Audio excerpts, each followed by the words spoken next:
हरियाणा में सत्ता बदलते हुए देखकर साजिशों का दौर फिर शुरू हो चुका है। मुसलमानों पर साजिशें रचकर जुल्म करने की और लोगों के दिमागों में हिंदू मुसलमान नफरत का जहर घोलने के लिए साजिशें करना शुरू कर दी गई हैं। सत्ता बचाने के लिए फिर मुसलमानों को फंसाने की साजिशें शुरू कर दी गई हैं। मुसलमानों पर हमले शुरू कर दिए हैं, मस्जिदों पर हमले शुरू कर दिए गए हैं। और अब हाल ही में ऐसा हरियाणा से ही एक ऐसा मामला सामने आया है।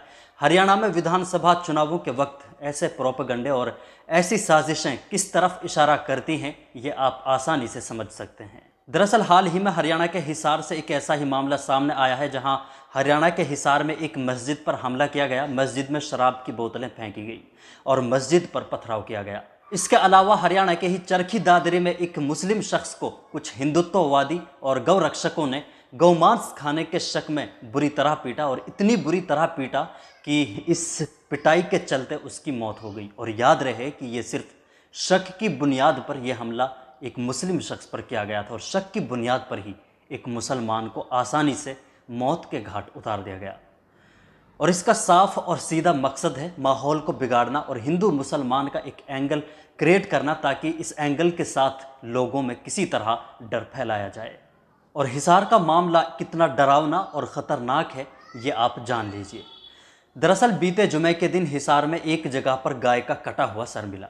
इसे देखकर आसपास के लोगों ने और इस मामले को जानकर लोगों ने मुसलमानों को इसका जिम्मेदार ठहराया और जुमे की रात करीब रात के 10 बजे मस्जिद में जाकर मस्जिद पर शराब की बोतलें फेंकी गई और मस्जिद पर पथराव किया गया।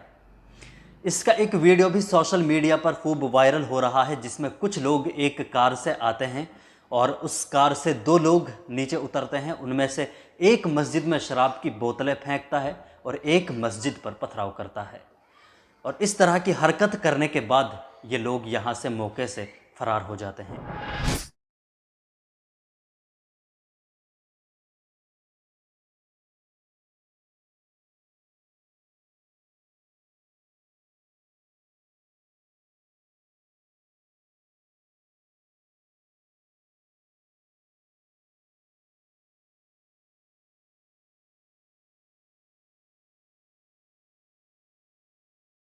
लेकिन अब बात करते हैं कि जो हिसार के अंदर गाय का सर कटा हुआ मिला, वो किसने फेंका था।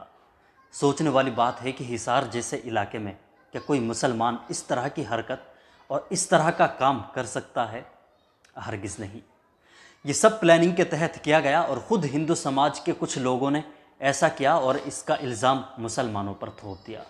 इसका मकसद यही था कि लोगों में किसी तरह हिंदू मुसलमानों का डर और दहशत फैलाकर और इस तरह का माहौल बनाया जाए जिससे मजहबी बुनियाद पर लोग इधर उधर भटक जाएं और किसी एक पार्टी को इसका नुकसान और एक पार्टी को इसका फ़ायदा मिल सके।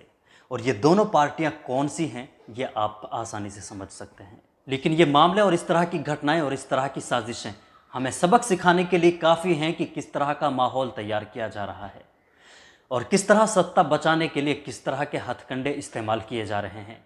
लेकिन आप क्या इन मामलों से कुछ सीख रहे हैं? जुल्म से बचने के लिए, खुद को जुल्म से बचाने के लिए, अपने समाज और अपने इलाके की भलाई के लिए अगर आप अब भी तितर बितर हैं तो फिर आपको समझाने के लिए कोई स्पेशल टीचर नहीं आएगा।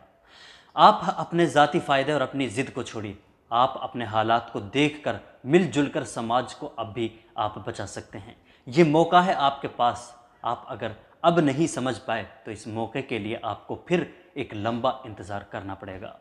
और इस लंबे इंतज़ार की घड़ी में कोई नहीं जानता, और ख़ास तौर पर जिस तरह कुछ नफ़रत के सौदागर और इंसानियत के दुश्मनों की नज़र मेवात पर है, इससे हमारे इलाके और हमारे समाज को कितना और कैसा नुकसान उठाना पड़ सकता है। और पिछले साल की घटना हमारे लिए क्या सबक देकर गई, उससे आप सीख सकते हैं।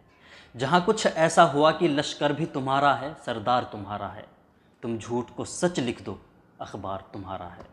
बाकी सीख सको तो सीख लो, सिर्फ यही मौका है। बाकी दूसरे लोगों तक इस वीडियो को शेयर ज़रूर कर दें ताकि हर कोई इस माहौल से ख़बरदार हो सके।